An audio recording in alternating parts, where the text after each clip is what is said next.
welcome to Bay TV. Today we are talking about the online murder. On 5th of January 2013, Sandra called her brother Alton, who is an NYPD officer, telling him she feels her daughter Shaniesha is missing. Sandra says she hasn't set eyes on Shaniesha since a day before, and to make matters worse, Shaniesha wasn't picking nor returning any of her calls. None of Shaniesha's friends also knows of her whereabouts. So there, a detective was sent over to Sandra's house to take some vital details in the now investigation. Over there, they got a hold of Shaniesha's Facebook timeline so they could monitor it in case of any development. However, later that day, Shaniesha made a Facebook post saying, "Going to the movies ...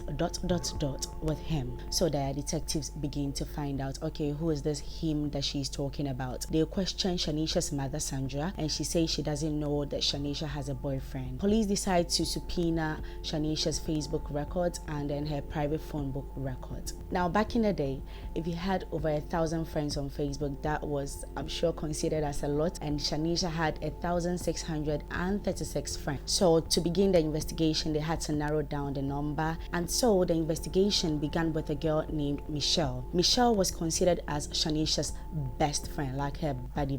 According to Michelle, Shaniesha was talking to two people, one named Marcus and the other one named Chris, but personally she doesn't know how they even look like. Now, Shaniesha's family, her mother and her uncle, also went to the media to plead with the public to help them find their missing daughter. They then fed the public with the mysterious guy that they are searching for, whom she supposedly went to the local movie theater with. Police back at the station decide to also visit the local movie theater just to verify in case she actually went there with this mysterious guy, but honestly, nobody, not even employees, could remember seeing Shaniesha on the day she made that post. At this point, her private phone records come in and police discover a particular number calls Shaniesha 30 to 40 times a day. Now, this is before she went missing. Police subpoena the name to the number and they matched the number to a man named Christian Ferdinand. Remember, Michelle said Shaniesha was talking to a guy named Chris and a guy named Marcus, and the name that the police have gotten now is Christian Ferdinand, which could be the short form for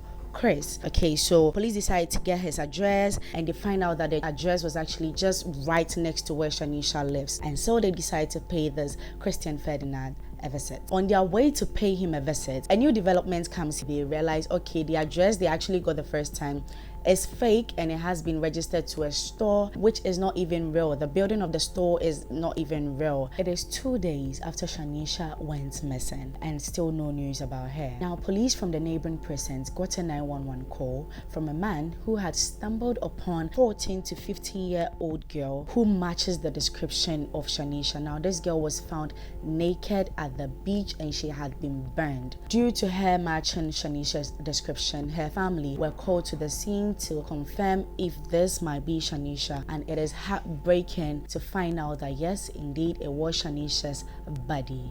Police at this point receive a DMV records for Christian Ferdinand and get an address and a picture. Now, the license says Christian is 20 years old, let's bear in mind, and Shaniesha is a 14-year-old. They trace his phone records as well, and they discovered that on the day that Shaniesha went missing, her phone was pinging at a particular place, and now tracing Christian Ferdinand's phone also shows that he was also at that particular place at that same morning that Shaniesha went missing. 3 months after Shaniesha's death, the police fly over to Christian Ferdinand's address in Maine. They requested an interview with him and he was very willing to talk to them. So the interview starts by showing him a picture of Shaniesha and they go like, "Hey, do you know this girl?" And he says, "No, I don't." Now, at this point, detectives start to look at each other and they're like, "Okay, look, we know that you've been talking to her. We have a private Facebook records, private phone book records, and even calling her 30 to 40 times a day. So are you going to be straight with us?" And he says, "Okay, all right. I mean, we started talking on Facebook. She was obsessed with me. She wanted to see me. And so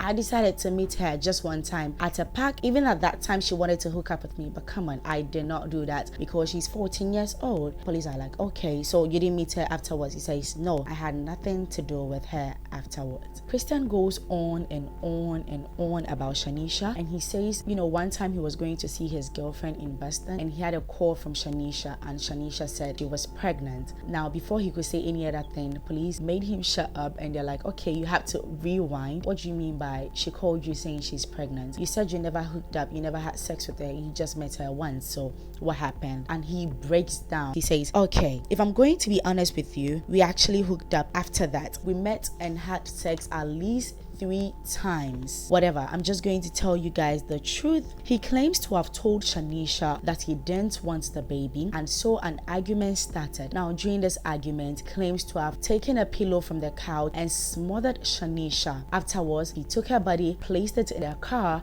drove all the way to the beach, and used a men's can spray and a lighter to set her on fire. With this confession, the police arrested Christian Ferdinand and charged him with Shaniesha's murder. Police decided to go back to Shaniesha's autopsy, and they found no evidence of pregnancy. In November of 2014, Christian went to trial and was convicted of second-degree murder, where he was sentenced to 19 years in life because it was in the moment. This is where we wrap it up for the online murder. Please stay safe wherever you are and subscribe.